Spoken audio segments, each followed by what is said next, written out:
Hello बच्चों, चलिए प्रश्न को पढ़ते हैं और समझते हैं। वह छोटी से छोटी संख्या ज्ञात कीजिए जिसमें 17 जोड़ने पर वह 520 तथा 468 द्वारा पूर्णतः भाज्य हो।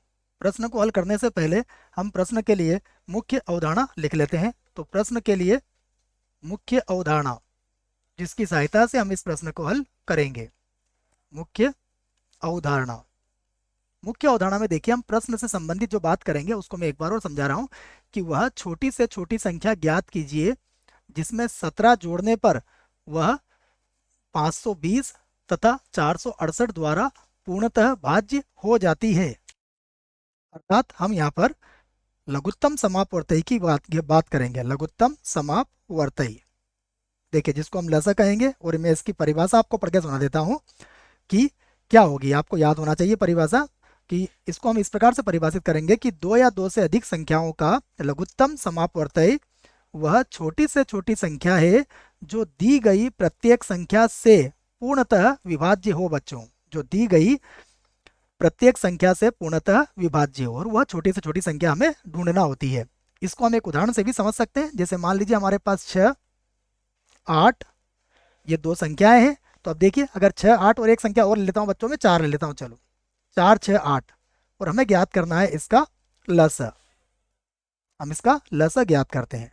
तो अब आप देखिए, यदि 4, 6 और 8 की बात करें तो 24 एक ऐसी संख्या है जो 6, 4 और 8 तीनों से भाज्य है। अब 24 के बाद अगली संख्या 48 में भी वही बात है। 48 भी क्या है? 4, 6 और 8 से पूर्णतः भाज्य है। परंतु परिभाषा में यह कहा गया है कि हम लसा उसे मानेंगे जो सबसे छोटा पूर्णांक होगा। तो छोटा कौन है इसमें? 24 है, इसलिए इसका उत्तर कितना आएगा? 24 आएगा।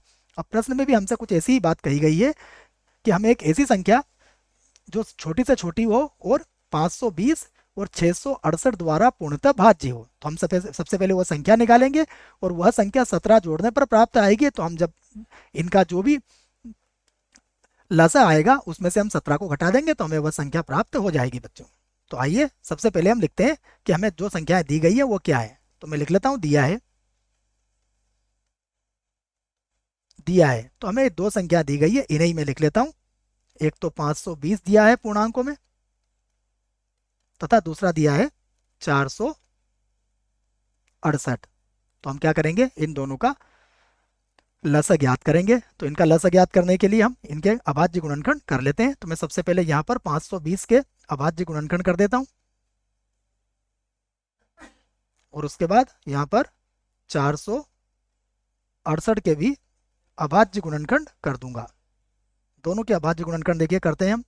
तो सबसे पहले इसको 2 से भाग लगाएंगे, तो ये 2 बार, उसके बाद 12 होगा तो 6 बार, और ये आ जाएगा 0। फिर 2 से भाग लगाएंगे तो ये होगा 1 बार, यहाँ पर होगा 3 बार और 0 बार।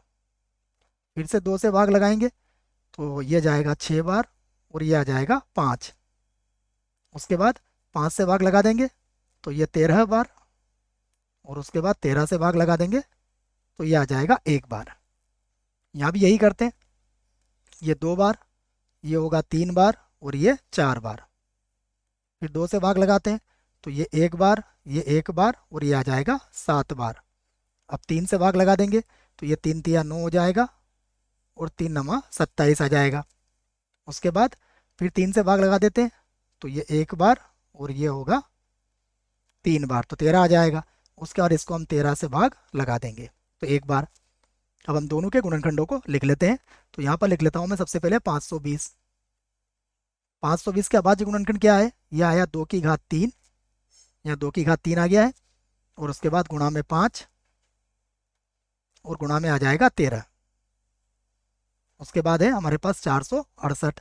तो यहाँ लिख लेता हूँ मैं 468, और इसके गुणनखंड आए हैं सबसे पहले 2 की घात 2, उसके बाद है 3 की घात 2, और गुणा में कितना है? 13।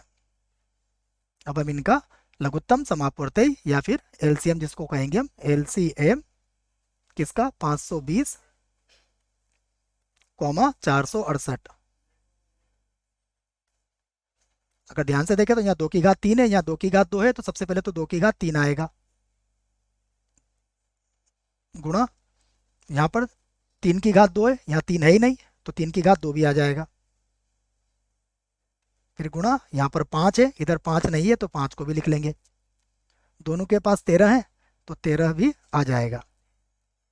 तो यहाँ पर 2 को 2 करेंगे तो ये 8 हो जाएगा, गुणा यहाँ पर आ जाएगा 9, और ये 13 पंजे कितना हो जाएगा 65। अब ये 8 9 72 हो जाएगा, तो 72 गुणा 65 हमें करना पड़ेगा। यहाँ से लिख लेता हूँ मैं, बराबर आ जाएगा 72 और गुणा में आ जाएगा 65। अब हम इसको गुणा करके लिख लेते हैं, तो ये आ जाएगा 4680। तो 4680 वह संख्या है जो, यह छोटी से छोटी संख्या है जो 520 और 668 से पूर्णतः भाज्य होगी। परंतु हमें क्या चाहिए, वह संख्या चाहिए जिसमें 17 जोड़ना पड़े, अर्थात इसमें से हम क्या करेंगे 17 को घटा देंगे। तो यहाँ पर हमारा उत्तर हम दे सकते हैं इस प्रकार से कि अतः अभिष्ट संख्या,